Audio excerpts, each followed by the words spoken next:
مومن زندگی میں آخرت کا سامان جمع کرتا ہے اور کافر اسی دنیا کی چند روزہ لذتوں میں مگن رہتا ہے۔ جو رشتہ دار تمہارے بارے میں دوستی اور محبت کے جذبات ہی نہیں رکھتا، اسے اپنا رشتہ دار مت سمجھو۔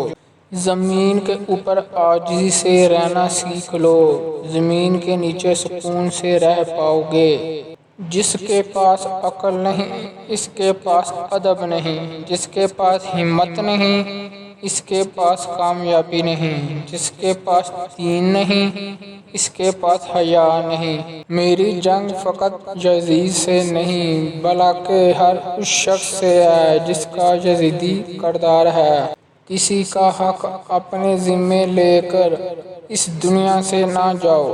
بہت سے مقامات پر خاموشی بہترین مددگار ہے، اگرچہ تم بہترین بولنے والے ہی کیوں نہ ہو۔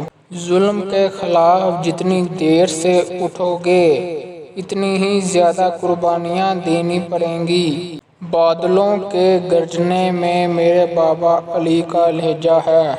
جس کی امیری اس کے لباس میں ہو وہ فقیر رہے گا، اور جس کی امیری اس کے دل میں ہو وہ ہمیشہ غنی رہے گا۔